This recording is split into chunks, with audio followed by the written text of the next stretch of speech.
And here we are. We are live. Good morning, everyone. I hope you're having a wonderful day. It is Friday, April 22nd, 2022. This week, we're talking about plenty of iPhone rumors, Apple's first foray into live sports, which maybe didn't go as well as planned, and the latest on what's happening between Elon and Twitter, because there's been some drama, a $41 billion worth of drama, perhaps. Because this is the iMore show. I am your host, Luke Filipowicz. And if you're wondering why I sound a little different today, I'm actually battling COVID right now, which is unfortunate, but I'm feeling pretty good. I just am tired mostly, but I'm here with you, and I'm excited to be here. So just make do with my little sniffles you might hear here and there.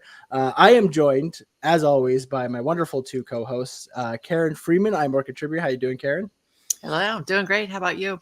Other than the COVID. Yeah, not too bad. Not too bad, all things considered. And iMore's news editor, Stephen Warwick. How you doing, Stephen? Hello, I'm well, thank you. Before we get started, I'm going to let Stephen give us a quick update on the grid giveaway that we were actually doing that you may have heard on the show. Stephen, what's going on with that? Yeah, definitely. The grid giveaway is now closed. Thank you very much to everyone who entered. We will be drawing the names of the winners of that very soon, and then we'll be passing those on to Grid to get the prizes shipped. So the grid giveaway is now closed, if you were wondering. So yeah, thanks to everyone who entered, and if you've won, we will be in touch very shortly. So keep your eyes and ears peeled, and we'll drop an update on the show once those have been done, just in case you were wondering, so you don't miss that as well. Perfect. Thanks, Stephen. Yeah, plenty of iPhone rumors these last 2 weeks, since we did miss a show last week due to holidays for all of us. We'll start with iPhone 13 is apparently getting a major FaceTime camera upgrade. It's actually the iPhone 14. You are sick. I am. Yeah. Walk it off. Oh, yeah. Pardon me. The iPhone 14 is supposed to get a major FaceTime camera upgrade. That's coming from Min-Chui Kuo, right, Stephen? Yeah, definitely. He tweeted out this week, actually, to say that this is actually quite exciting. All 4 iPhone 14 models should be getting a new upgrade to the FaceTime camera. So that's the 12 megapixel true depth camera on the front. He says that they're going to get an autofocus upgrade and also a new aperture, the 1.9 instead of 2.2.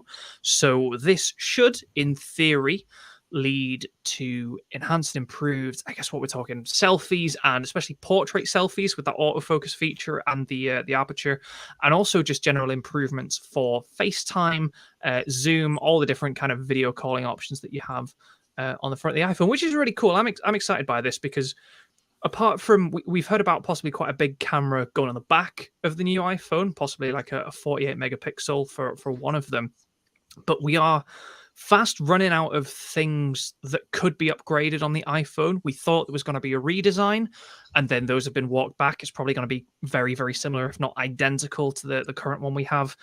We'd expect a new chip, and then even that isn't going to come to all of these models. So, like I said, we are kind of fast running out of, gosh, what could actually Apple change that will make this this next iPhone a worthy upgrade contender? So, yeah, new, improved front-facing camera, with improved aperture and autofocus. Yeah.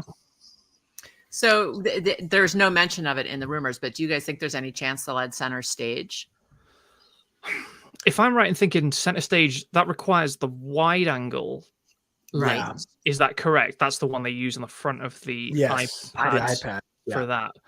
And the front-facing camera on the iPhone currently is definitely not wide angle. It's certainly, like, you're right. It doesn't mention it in the rumor, and these upgrades would be better improving the kind of the shallow, like the depth of field. So it would give you, it's more about, the distance from your face to the camera and the things kind of immediately in the background, as opposed to kind of like a left and right. So I don't know. It seems tricky, and I think the biggest thing about that is center stage really works well because your iPad, it will usually be fixed, or the Mac too. It will usually be fixed, right? If you got the studio display, so it doesn't move, and you're in front of the camera. And if you move, center stage can follow you, or if somebody else joins the shot, if you're on like a family call or something like that. Whereas I think people on iPhone, tend not to do video calling. Yeah, you're right, in like a fixed location. So I think a lot of people are holding their phones, moving about. But I see people FaceTiming literally everywhere. So, people are on public transport and things like that. So aside from the hardware limitations, I don't know if there'd be much of a market for center stage on the iPhone, just because people use it in the more mobile on the go setting for video calls. But you never know. I suppose there might be something, in terms of the autofocus that this will allow like video calling like to improve in some way. Maybe not with like a full center stage feature, but perhaps with like some sort of improvement. If we've got better autofocus, better aperture, then maybe we'll be looking at some sort of kind of software like an image signal processor that can follow you a little bit better, or stop you. I guess if you move very quickly on FaceTime, there's bits going in and out of focus, and that would improve, but probably not fully fledged center stage like we have on the iPad currently. Yeah, and I would agree with you, Stephen. As someone who really likes center stage, I have it on the two iPads I have with me, the iPad Air 5 and the iPad ninth generation, just the baseline iPad, and I really like it for what it is. But it is much better when you just like, when I FaceTime on my iPad, I set it up, right? I put it on the stand and I kind of leave it there, and then I'm free to move around if I feel like, if I need to, if I'm chopping vegetables or something while I'm talking to my partner or what have you. Everyone is chopping everyone's always chopping vegetables on video calls. Every single commercial. Like, I've never ever cut a vegetable live on a FaceTime call. Oh, you're missing out. It's great. Yeah, maybe I should start. Well, Apple says you have to, Stephen. So get on. Yeah, that. this is But I agree with you, Stephen. I wonder if, like, I don't know if the use case is the same, right? People are more walking around with their iPhones. They're not quite in a stationary position, and they would have to add the as you mentioned, they would have to add the wide angle lens to actually really get it, because that crops the image that follows you around, right? Like, that's what it's actually doing. It's not like the camera's actually moving. So it would need that extra wide sensor. So it would. I mean, if they wanted to do it, if they wanted to throw it in, they certainly could. And I think there might be some interesting use cases for it. I actually could see. It's funny how we talk about video calling a lot, and how that's become over these past few years much bigger part of a lot of people's lives. But I actually kind of think about. I've been spending a lot of time on TikTok lately. And how many people film stuff with their front-facing camera on TikTok, right? If they're just, talking to someone, rather. Like, obviously, there's creators that use their back cameras as well, but there's a lot of stuff that people do with the front-facing camera, and I could see a creator finding some interesting uses to use. What am I saying here? center stage. Thank you, center stage for TikTok, which would be kind of interesting. I could see it having more uses. So if they did put it in, I think people would find a way to use it, but I don't think it's necessarily like something that people are begging for. At least I don't think so. It's a cool point. I'm not allowed to use it anyway. Whenever I've used center stage with my kids, they're like, "Mom, turn it off right now. You're making me sick." I thought you meant you weren't allowed to use TikTok. That's Oh, I haven't asked my kids about that, but for certain I would not be allowed to use TikTok. Yeah, I don't think I've ever actually called anyone using center stage, but I can see the appeal. But yeah, also I could see how someone would be like, it is distracting that you are. It's both. Moving It's both of those things. It is really cool, and it is distracting. And Lucas, it's a really interesting point you make about the front-facing video creation, because like I said, the initial thoughts were FaceTime and video calling and taking selfies, but actually recording front-facing video, it's not necessarily a limitation on the iPhone, but it is something that I think probably a lot more people use than you might guess, because it's the only way you can take video and kind of monitor it of yourself. You can take video and monitor it at the same time using the cell, because if you're taking video of yourself with a back camera, you've no idea whether you're in frame, you're out of frame, if you've got enough headroom, or they only see like the nose down or whatever. So I think there's probably, especially in the age of TikTok and Instagram Reels, there is an emerging and growing, it's probably already massive, but an ever-growing market of people who want to record video just with a front-facing camera and an iPhone. So even that, recording video would be a really cool upgrade. And I think the coolest thing is because it seems like a bit of a pro year where Apple's doing a lot with the Pro and maybe not a lot with the regular iPhone.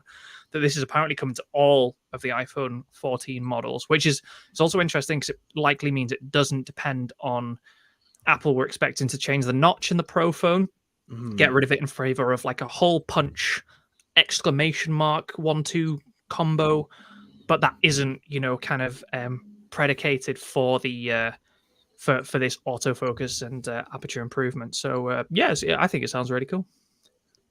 Yeah, I'm always excited for camera improvements because they are exciting.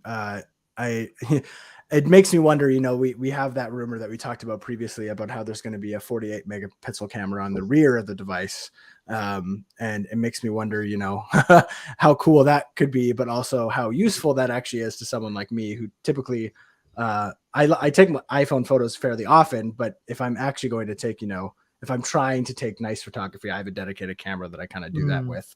So, but it's always nice to see camera improvements. I mean, it's funny to think even back like 5-6 years ago, like your cell phone camera wasn't terrible because it's gone light years ahead in what seems like such a short amount of time. I saw a really interesting cool kind of graphic layout. I can't remember where it was from, so apologies, but it was a graph of time dedicated by Apple to talking about the camera in the iPhone at keynotes. And you can basically see this like very big upwards trend of like, the camera was an afterthought whenever it was introduced, the iPhone, and Apple spends now more and more and more and more time talking about how good the camera is in the iPhone every year, which well, I think it's because the camera is really the reason that people upgrade from year to year. Yeah. I think it will definitely be. This is. I say this and I'll probably end up buying it anyway, but this is one of the first years where I've seriously considered not buying the phone, more for financial reasons than for upgrade reasons. But yeah, if they roll out like a 40 megapixel camera, I'll be first in line at my local Apple store, no doubt. Even though I said I'll probably skip this one. So yeah, I've tried to skip it a few times, and I always end up scrambling at the last minute to buy one on launch day. Yeah, the problem is, I think I've mentioned this before. I'm on the upgrade program, and the upgrade program only makes sense if you buy the phone every year. And if you don't, if you skip a year and then you're just paying off a very expensive iPhone contract, it sort of defeats the whole purpose of it. And I think I feel a bit silly. So yeah, but the 48 megapixel. I've thought about this because it sounds amazing. That's like a 4x improvement in theory on the current 12 megapixel, but it only really means bigger pictures, doesn't it? Luke, you're much more into photography than I am, so you probably kind of flesh that out a bit. But I've always been cautioned that just because the more megapixels is not always better. It's important. You need good image signal processing and all that sort of thing. So. Yeah, cameras are multifaceted, and the reality is as good as smartphone cameras can get and have been getting, they're still never going to be able to hold a candle to a dedicated camera because they just don't have they don't have the space to include lenses and the big image sensors that you really need to get like really high quality photos and really capture a lot of that dynamic range and things like that. But that being said, one nice thing about the bigger photos is it makes cropping photos a lot better, right? Because if you have a bigger canvas to work with a better pixel density and more pixels, then it's like when you go to edit your photos, like a lot of most people who edit photos, I would say, probably usually end up cropping them to some degree. And the more pixels you have to kind of work with, the better and sharper your image will be once you kind of crop it to where you want it to be. So yeah, it's the numbers, numbers can be a flashy thing. You've heard like there's been other phones that have had like crazy, like I think of 48, I think it was like, I want to say it was almost 10 years ago or whatever, when the Microsoft Lumia, remember the Windows phone, Lumia? In peace, Windows phone. Yeah. I'm pretty sure they had something like a 48 or a 40 megapixel camera on one of their phones too, and that was years ago too. But the sensor wasn't that great. So you had these big photos of a photo that was like okay, it wasn't like anything fantastic. The Galaxy, the S22 has like a 108 megapixel camera. Yeah, I think so. And that's one of the things that Samsung uses to be able to like zoom in more, right? Because once again, with that cropping nature, which is something that I would be interested to see how Apple's going to handle that. Like, how much of a zoom are we going to get in the new iPhones, and if it's going to be a little bit more. Like, I'm assuming we'll still have the telephoto lens, and I don't know if we're going to get a super telephoto lens, which is something that like we've been talking about for a while. But just being able to even crop a little better and have more pixels to work with, it might give them a little more option where like they can put maybe the telephoto lens will actually go a bit further, because the regular lens can also do the 2x, and it wouldn't be as noticeable. Right. A noticeable decline in quality. So it'll be interesting for sure. The other thing where unfortunately is kind of somewhat seems confirmed-ish is that the iPhone 14 seems like the iPhone mini is probably going to be dead. Yeah. Which we had expected. I think we a lot of people have we've kind of been hearing about how the iPhone 12 mini and the iPhone 13 mini just like never really quite sold super well. Karen, you had a mini for a while. Was it the 12 mini you had for a while? It was, yeah, I had the 12 mini. And I loved the size of it. I thought the smaller screen would be a problem because my eyes aren't really great, but I got used to the smaller screen right away. It was no issue at all. And I loved being able to use it one-handed. It fits so well in my pockets and my bags and everything. But ultimately the battery life was just terrible. Like, I couldn't make it through a day really ever. So I know the 13 improved. The 13 mini was better than the 12 mini by about an hour. You get like about an hour more use out of it each day. But yeah, and also I want to get back to the Pro. I really did miss having the telephoto lens and the better camera. So I want 13 Pro this time. So we've got like, those, we see them every year pretty much, like the dummy schematic units. These are like real, physical units of what we think the iPhone will roughly be like. They're mostly used, I think, by case manufacturers to kind of get the outline of their designs and sizes for the cases. And so, we have two regular, that would be 6.1 inch iPhones. And then we have two max 6.7 inch devices, which confirms a lot of what we've been hearing, which is that, like you said, the iPhone 12 and 13 mini, not very popular, not fantastic in comparison to the rest of the lineup, have not sold tremendously well. And so it really does seem like Apple plans to drop the mini later this year. There was actually some stats, I think it was CIRP research into iPhone figures for kind of recent sales, which show that the iPhone 13 on the whole is doing really, really well, like better than the 12 did in terms of sale, but something like only like 3%. These aren't official figures from Apple, bear in mind, but according to them, only like 3% of iPhones sold were the iPhone 13 mini, which is, when you consider it's 1/4 of the current lineup, is really quite something. So it is definitely, it certainly sounds like, from the outside looking in, that it is not popular. So yeah, I think, I don't know, I like the idea. I think people prefer the larger. I think bringing the larger size in will be a bigger gain than losing the mini. I think probably more people would like a regular big iPhone than would like a small one, because I think a lot of people have always been quite incensed that they have to buy Pro in order to get the big screen real estate, where previously we had the iPhone 8 and then you would have the iPhone 8 Plus. I think people really enjoyed that. And then, of course, we went to the 10 and the 11. And I know somebody like that. She bought the iPhone 13 Pro Max, and I was surprised. She's not into tech and she doesn't have a lot of money to spend on it. And so I was surprised she got the most expensive phone in the lineup. And she said, "This is my computer. It's the only computer I own." Yeah. So it's her everything screen. So it needs to be a big screen. Even in terms of accessibility, having larger app icons or being able to fit more text or larger text onto a screen that's still a phone, or, it makes the buttons easier to press, all that sort of thing. It is a big deal. Whereas, downsizing a phone, it's easier to hold, but again, even the trade-off there is still quite significant. It's are either of you surprised that the iPhone 13 is apparently doing so well? No, only in the sense that I wonder if people skipped the 12. I think it's funny that the people talk about iPhone super cycles, right? So there's probably a time of year and a year every 2 or 3 years where more people buy a new phone than at any other time in that period. So during September, October, of course, probably a lot more people buy iPhones than the rest of the year. And then every couple of years, because of the way, most people buy phones probably on their, 2 or even 3 year carrier contract deals.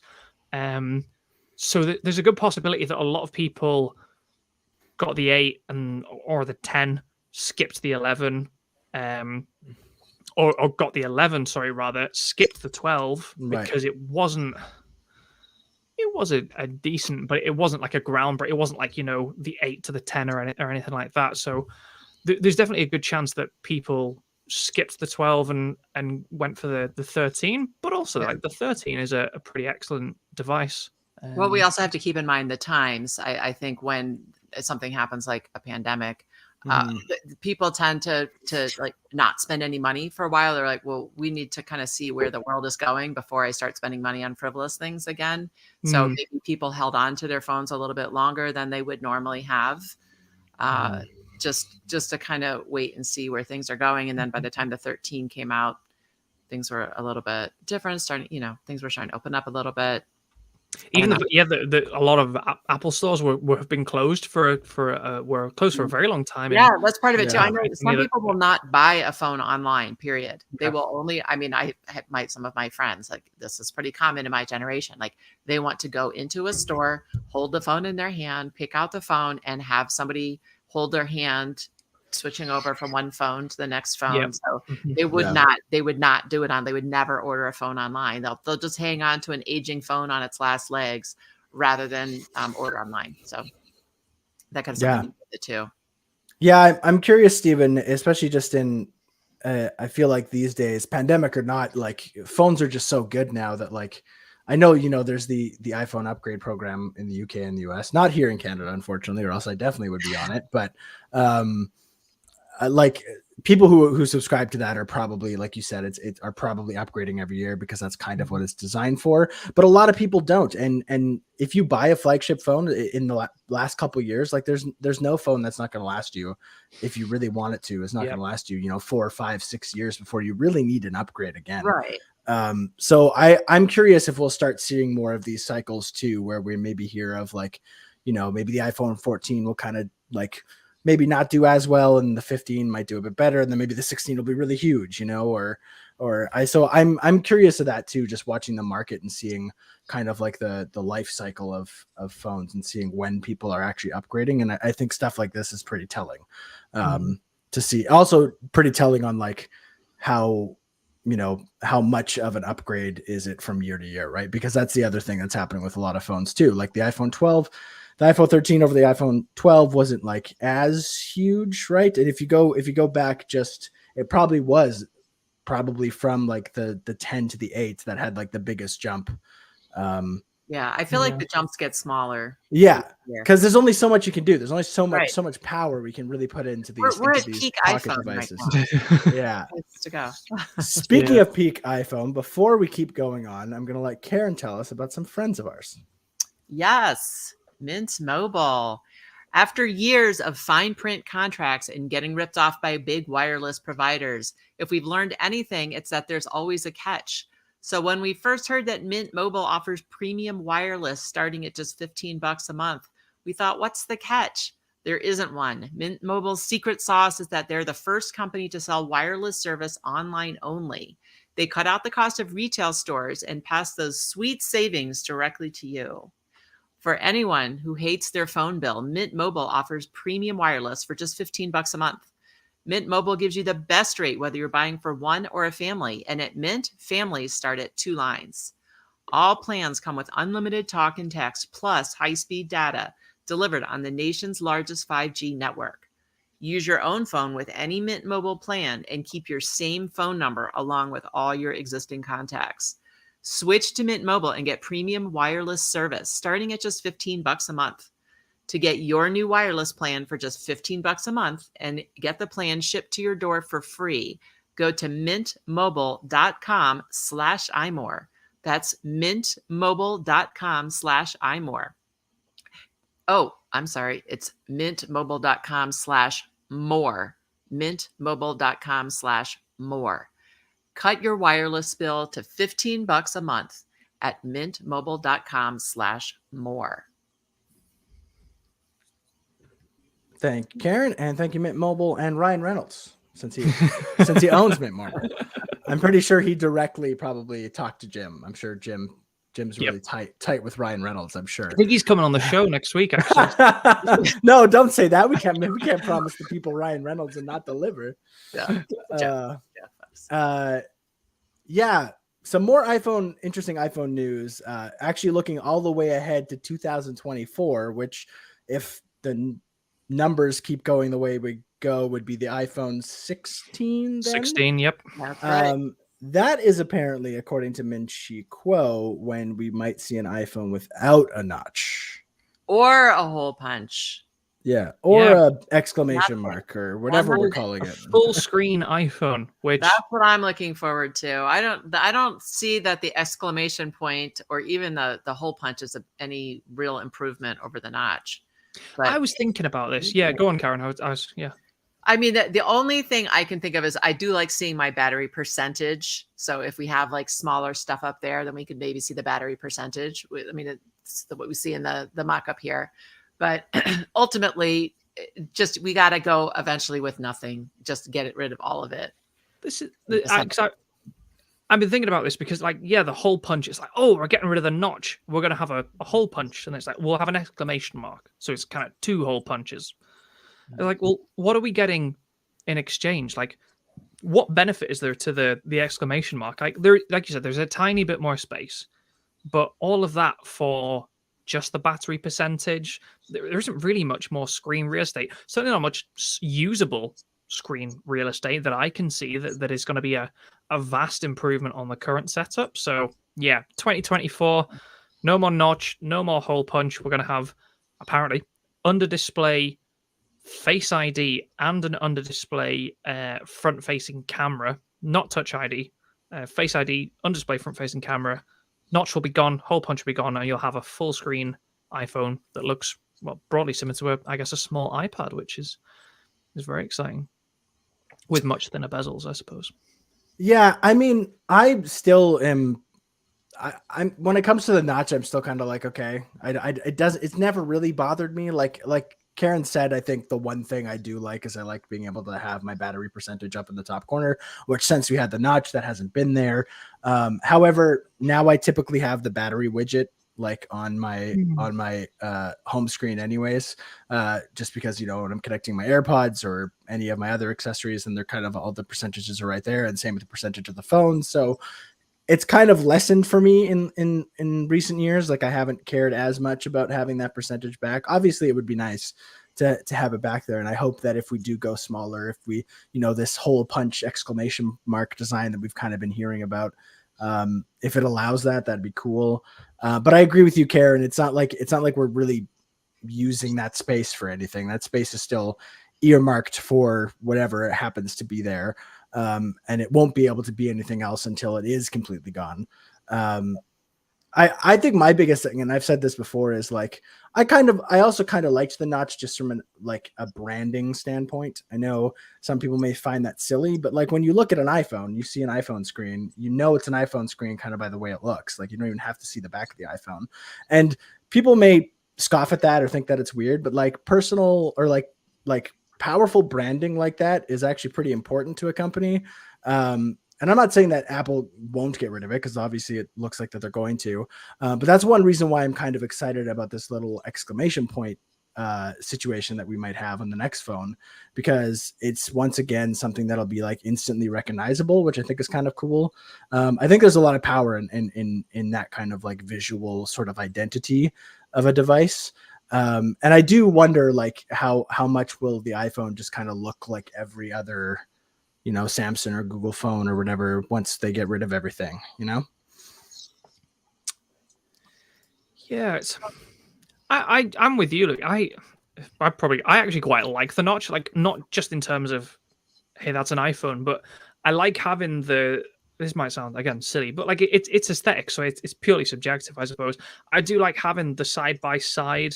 I think I'd like it. I don't have one, but in the MacBook Pro, you have a notch and a side. Obviously, they've expanded the screen, so you've got a notch and you've got side by side with your menu bar and all the different, functions. You got your clock and stuff. You got the same in the iPhone, and I quite like having them apart from the screen, if that makes sense. So you've got where your carrier information goes, you've got where your battery information goes, and the notch, and then everything below that is your phone. Whereas, we'll see. I probably, once the notch goes, like you're probably like, oh, this is, I've got so much more kind of screen to work with, especially when it comes to using a phone like landscape for watching videos or just for like general scrolling and things like that. Once you're able to use a phone, kind of get rid of that top section and use like the whole of the chassis basically as a display, I think that'll be really cool. But yeah, I definitely agree. Like the exclamation point is kind of quirky, and I guess it means Apple can say, hey, we've changed something, but it's like, what have you changed, and kind of why have you changed Stephen, this? what you're making me think of now is if the notch and all of it goes away, we're still going to have all that stuff at the top, the carrier information, the battery information. So it's not going to be a full screen anyway. So then that stuff is going to start to look annoying. Do you know what I mean? That information now is going to be getting in the way of a full screen function. I'm sure Apple will have like a good way of doing the user interface right, so that it doesn't look cluttered or out of place. It would look very much like if you've got a Mac now that doesn't have a notch. It will be broadly, that experience with the bar at the top. But this is the thing. It's like like we said with the going from notch to whole bunch. We're not getting rid of it in favor of anything, different. Yeah, if you've got a display with nothing at the top and you're just on the home screen, you're still going to have your carrier information, your battery information, right where it is now, unless the phones are getting bigger, which maybe they would in the future. But yeah, I just, as long as the under display stuff works, I hope Apple takes the time to kind of get that right. I've used under display Touch ID. That was really, really cool. I really like that. So under display camera with Face ID, that's also very exciting. But we'll see what happens. Yeah, the technology behind it is super interesting to me too. To be able to have a camera like underneath the screen and that doesn't somehow affect the picture at all, like that. Yeah. That's kind of cool. And same with all the sensors that they need for Face ID. So I mean, if they can get that technology to work and it works well, which Apple doesn't typically just put things in that don't work well into their flagship phones. So it'll be interesting. And I like I said, I know it's eventually coming. As much as I kind of like the notch for what it is, and I think the exclamation point will be kind of quirky, like you said. I know eventually they will get rid of it. It'll just be the way that it is, and you'll just get used to it. It won't be a big deal. But I don't know. It's just kind of it'll be the bit of an end of an era, I suppose. Yeah, it was always just sort of like a bit of a joke, wasn't it? Like, do you remember the Samsung advert? And the guy's like in a line outside the Apple store and he has the notch cut into his hairline and stuff like that. But I think now it's like we've become so, used to it. Like, I've never thought once like, oh, I'm going to move to, a phone that doesn't have a notch because like this bothers me or anything like that. And I don't think anyone would ever move to the notch for that reason. It's sort of a non-issue now, I think, on the phone. So I can think of maybe 15 or 20 things on the iPhone that I would like to change before the notch changes. And totally, certainly I wouldn't want it, like you said, Luke, it's very interesting how they would do under the display with Face ID and the camera. You definitely wouldn't want to see a drop off there. So I would certainly prefer to keep the notch if it means we can keep getting these, front facing camera upgrades that we've been talking about. So at the very least, you would want Apple to maintain that. But even then, if saying we're getting rid of the notch, but that means we can't have camera improvements for that year. Again, it's not that I don't necessarily want the notch to stay or go. It's just like there's so many things I wish Apple would do with the iPhone that I would like to see change. The notch just hasn't been one of them for so long now. Yeah. I mean, as with everything, time kind of makes everything seem less drastic. Like I remember when it first launched, it seemed weird. It seemed kind of like a drastic change, but then after using my first iPhone 10 for like 3 days, I got used to it. I just was like, okay. It's just like, I think because even though the phone has a notch, I remember it because it was the iPhone 8, and I remember the iPhone 8 coming out and me looking at it was the 10 alongside it, wasn't it? Have I got that? Yeah. And they were like, oh, this is the future of iPhone. It's had the notch, it had the no home button, the swipe up. Yeah. And I remember looking at it on the screen during the keynote. I think it was in an Apple store at the time, watched the keynote. I was like, oh, that looks rubbish. And then I used it in the store and I was like, this is the best thing ever. Like, this is incredible. And because the notch, there is a notch there, but because you lost the home buttons, so like the chin and the forehead, you still got like a drastically bigger screen. I remember thinking that the iPhone felt so tall in hand because of the way it made the proportions feel. So we never lost. It's like with the new MacBook, people say, oh, well, people think it's silly that the new MacBook Pro has a notch, but it's like, but that's because the screen is bigger than it was previously, and we can hang on to the webcam. We've not lost anything. It's not a compromise to have the notch, and it was never a compromise to have the notch when we added it. So yeah, and again, probably just looking at it for how long has it been now? 4 years, 5 years, 4 years. But it's not a long time. Yeah, I don't even notice it anymore. I think we've talked enough about the notch. I think there's a lot of words to say. We don't care.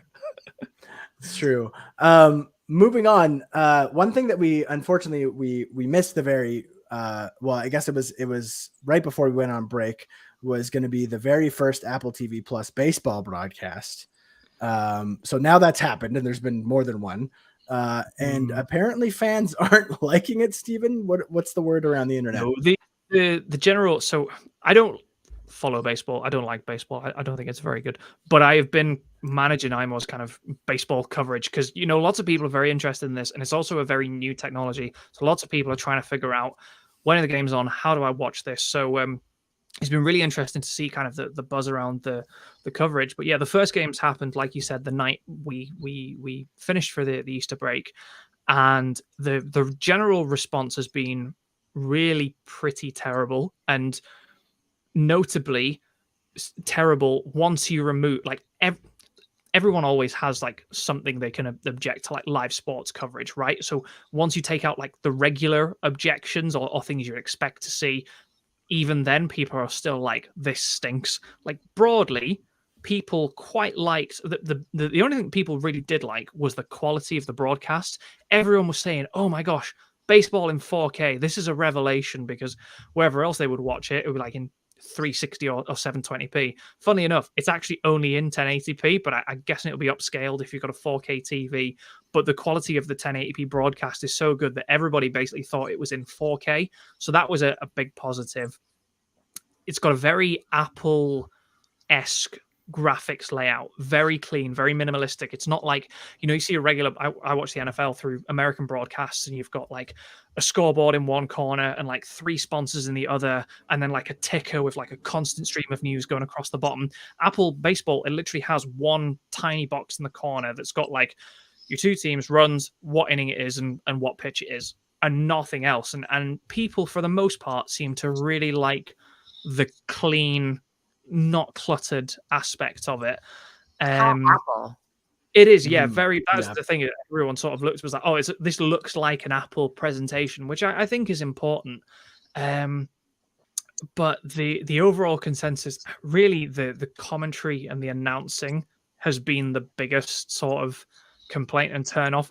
Apple baseball announcers was like trending the morning after both of the first 2 games, equally after the second 2 games as well. And I think what you've got is people who have, obviously Apple's never shown baseball on TV before. You've got people who've come from their local regional radio commentators or their regional TV commentators to Apple. The team it put together, it took a bit of a risk. They're relatively like unknown figures in the world of baseball. So it's trying to do something different. It's got quite a large group of announcers, sideline reporters, but they got absolutely slaughtered across both games about kind of how bad the announcing was, for lots of different reasons. Lots of off-topic conversations, lots of quite awkward conversations about Apple products that I think were probably surreptitiously or not so subtly kind of put into the broadcast. One girl was doing a sideline interview in the stands, and she had AirPods Max on, and it just looked like hilariously wrong. It was really funny. The general sort of feeling of like emotion, like during course of the game, like the announcers would call a home run with sort of like the same vigor as kind of anything else that happened, but then something very mundane would happen, and all of a sudden the announcers were going crazy, and people were like, "What are they talking about? What is going on?" So the general quality, I think, of the announcing has not been great over the last two. Again, I haven't watched it. This is just kind of what people are saying. Has been really poor. The interesting thing is Apple announced the announcers Thursday before the first Friday, and they said, "Hey, we'll announce the announcers every week." They did a press release on the Thursday. I was like, great, next week press release, there'll be a Thursday, we can talk about who's going to be on. And Apple just didn't say anything, so it has immediately dropped this kind of fanfare of announcing who the broadcast team is, possibly because of how bad the reaction is. And then I think more generally, even though it's free, you do need an Apple ID.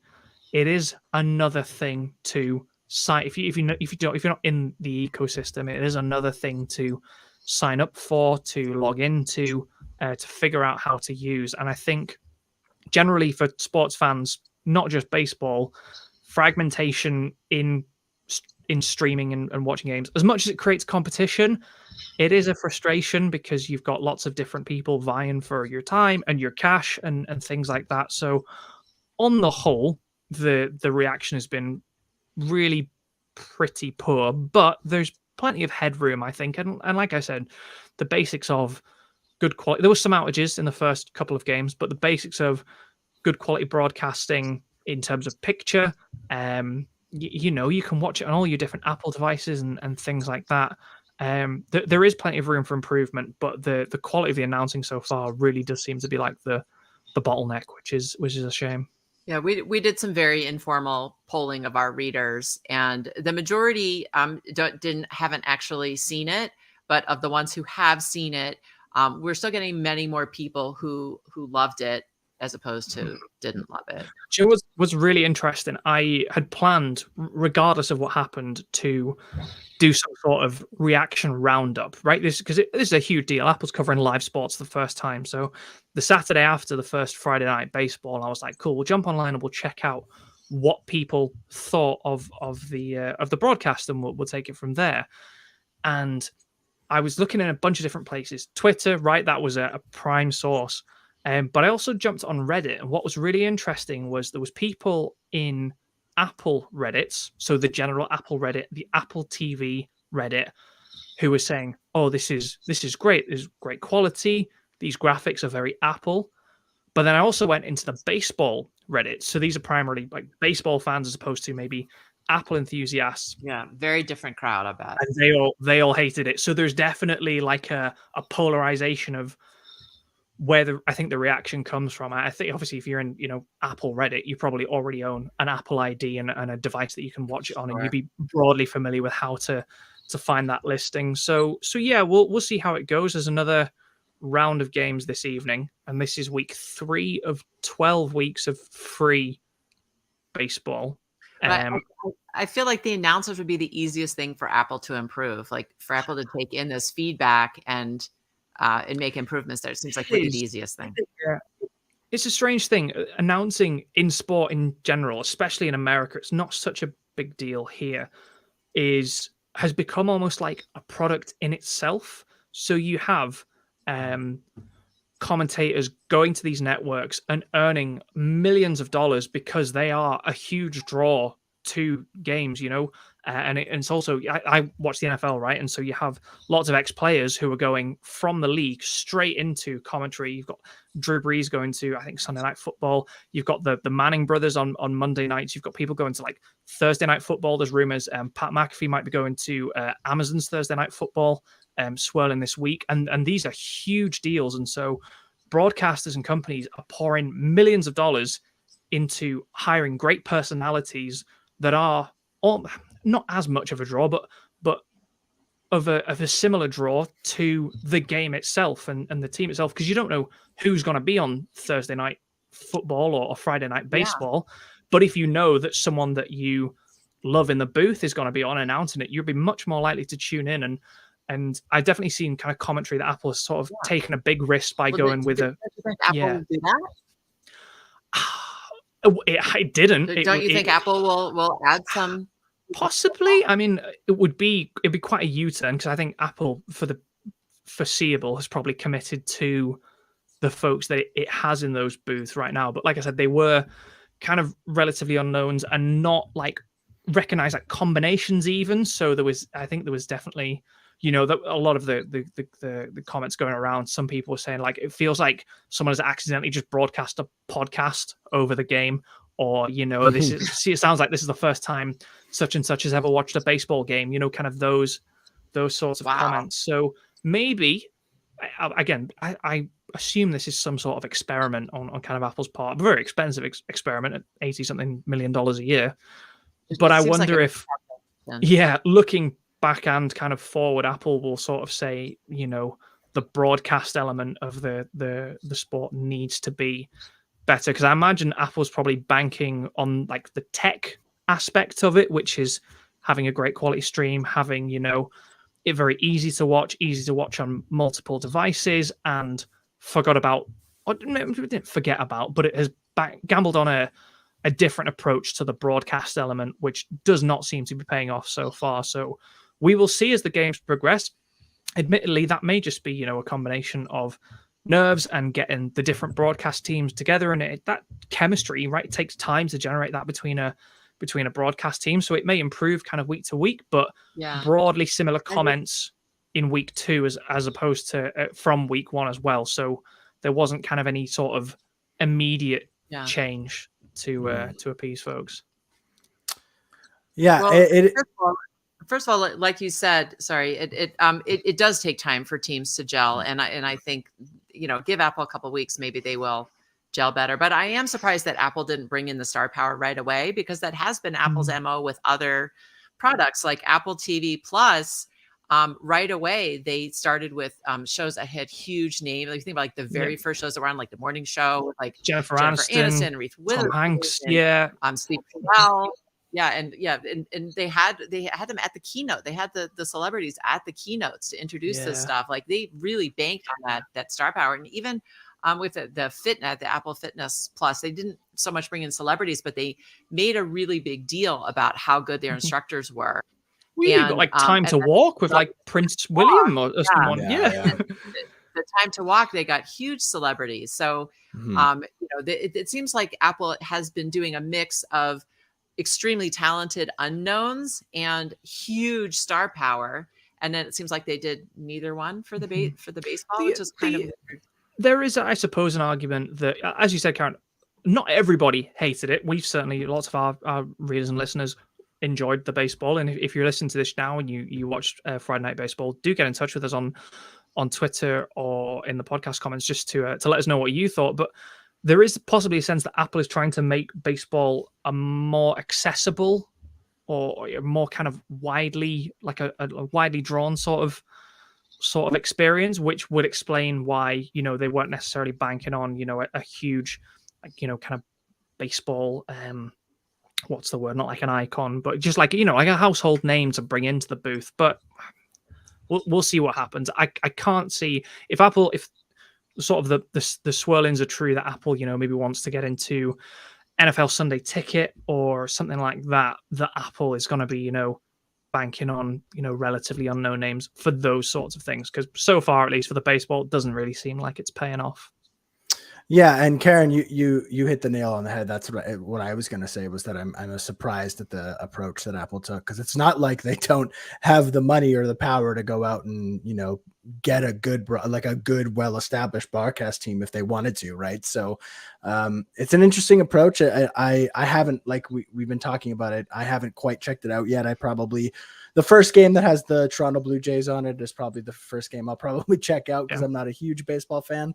A few weeks in May, I think it is, maybe the 20th or the 27th, something like that. So. But I'm interested to see what it is. I don't know how much I'll dislike or like the comment or the commentary because I don't know if I have much of a background in it, so I don't know if it'll bother me. But I'll be interesting to see what sort of how it shakes out and what over the weeks maybe we will hear about it getting better too. So that'd be interesting. Before we wrap up our show and continue on here, we're going to have Karen tell us about some other friends of ours. Yes, Capital One. Have you ever hit a technical snafu shopping online? Has filling out a payment field ever given you a headache? Has a mobile banking app been down when you wanted to use it? Capital One believes everyone deserves better banking. This means easier access to their money and more security. That's why Capital One is investing in machine learning.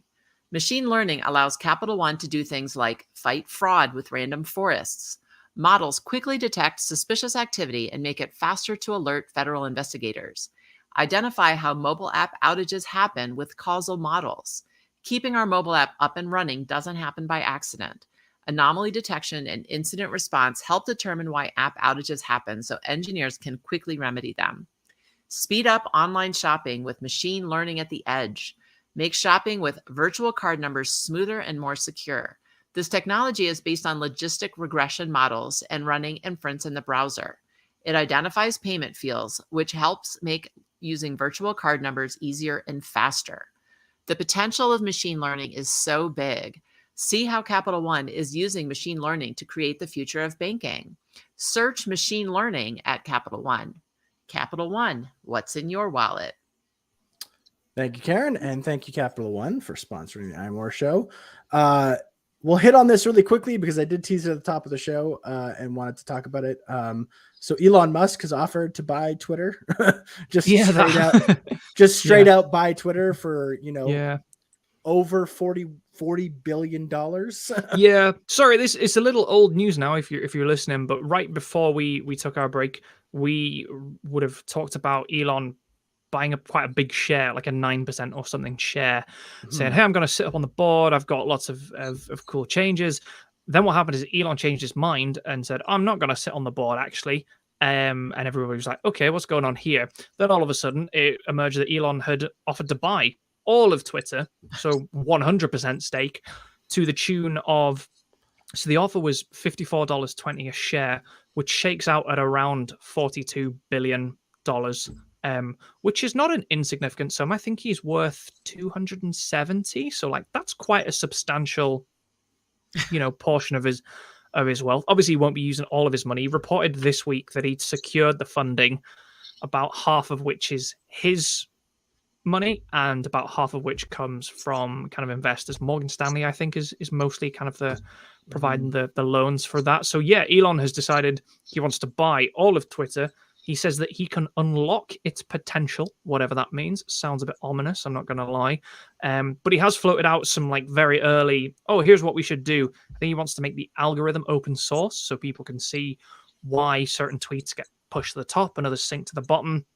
The edit button, obviously. The verification process, I think he wants to make easier, which, as frustrating as it is that I keep trying to get verified on Twitter and can't, I like that verification is quite an exclusive thing.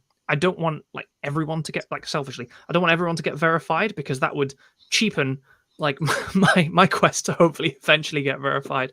If everyone can all of a sudden get verified just by virtue of being a real person, I think that would stink. But yeah, Elon, he says he's got all the money, but he also says that Twitter hasn't got back to him about his original offer.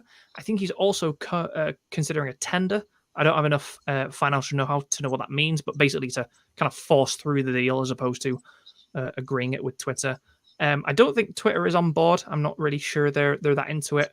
There's talk of like a poison pill kind of strategy, which again, I don't know enough about finance to explain, but basically I think it means Twitter is selling off shares to other shareholders, but at a much reduced rate to kind of consolidate their equity so that like somebody else could potentially buy Twitter as opposed to Elon Musk. Basically, I think Twitter is like anyone but Elon kind of position just now. So it's very strange times.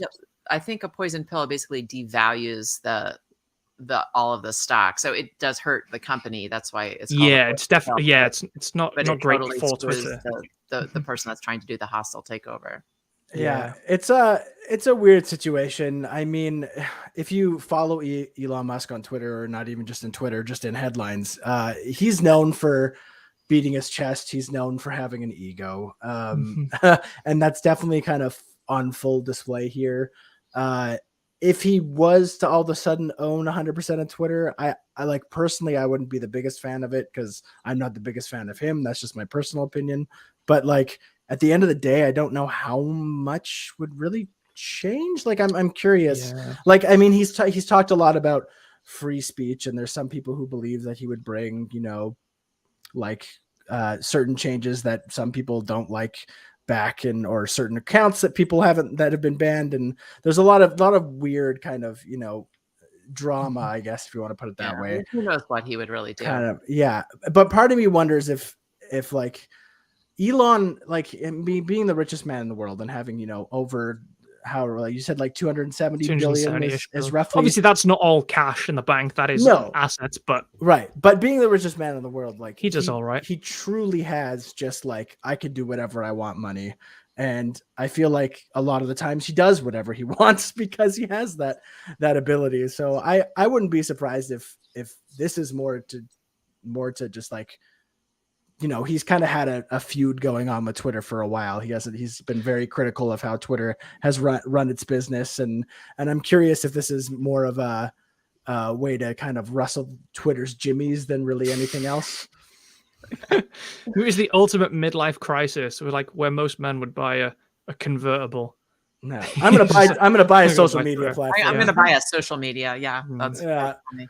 Should we do our little end segments? We're getting close to being done here, and we just figured it went over so well last time when we talked about some weird apps that we have on our phone, that we figured we would talk about some very useful apps that we have on our phone, apps that we've used recently that we think are very helpful to us. So I'll throw it over to Karen to start us off. Okay, so my app is Kayak. So I feel like it's an app a lot of people know about, but if you don't know about it already, definitely check it out. It is a travel app. It's kind of an all-inclusive app.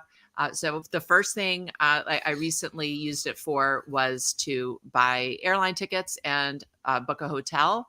And you put in the dates, the place, whatever, and it gives you a list. You can sort it by price. You can sort it by, you can filter for layover, no layover, however you want. And you just get like a nice list by price, and makes it very easy to get a good deal on travel. And then once you book your flights, your hotel and everything, you send the booking email to Kayak, to your Kayak account, and Kayak creates trips for you within the app.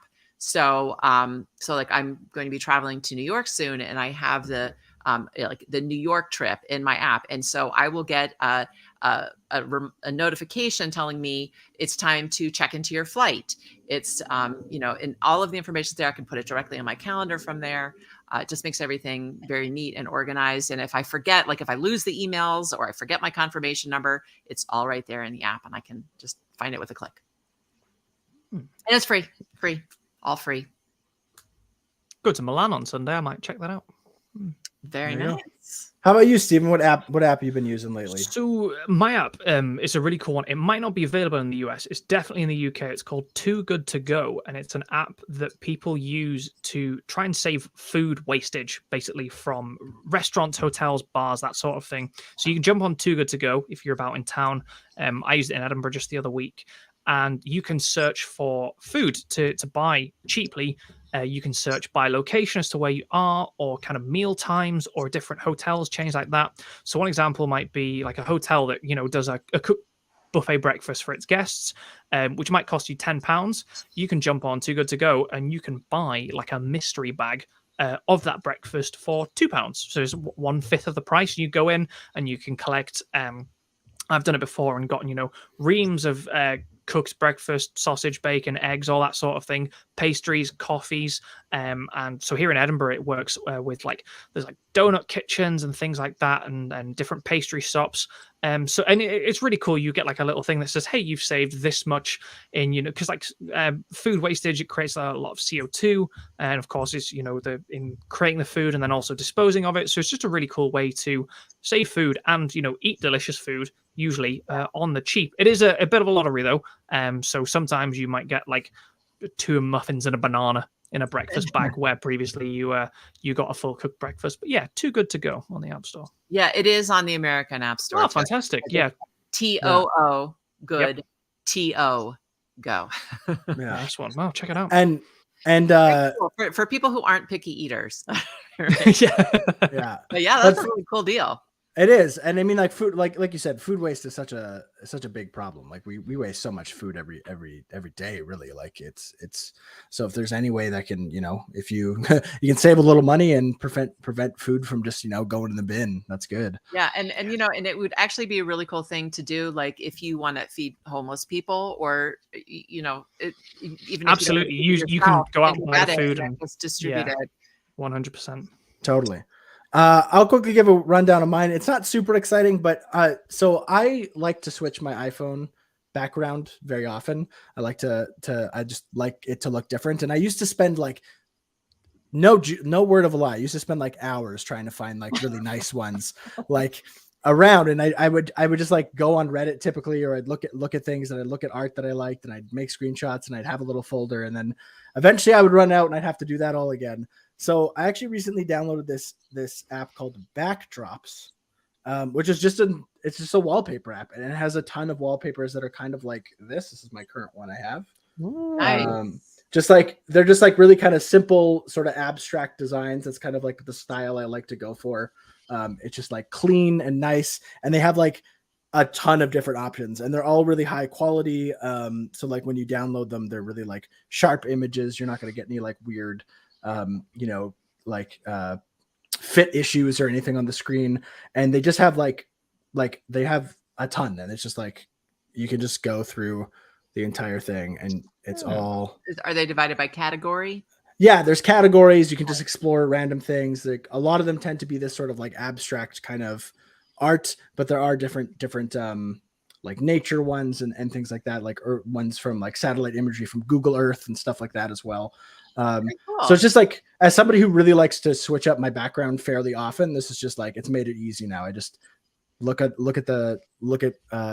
it up, look at something that looks cool and throw it on my iPhone for, a week. And then I do it all again next Monday kind of thing. So, so we'll link all of these in the show notes. So if anybody wants to download these, they can grab them. Yeah, totally.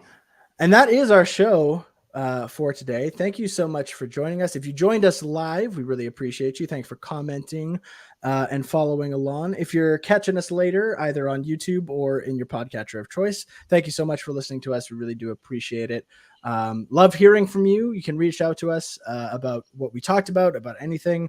Tell us about what you think about the upcoming iPhone 14 rumors at iMore on Twitter. Hit us up there. And thank you to my two lovely co-hosts, Karen and Steven, for joining me again this week. And as always, thank you to our audio editor, Jim Metzendorf, who always makes us sound so good. And until next week, we're the iMore Show signing off. Goodbye. Bye. Everybody.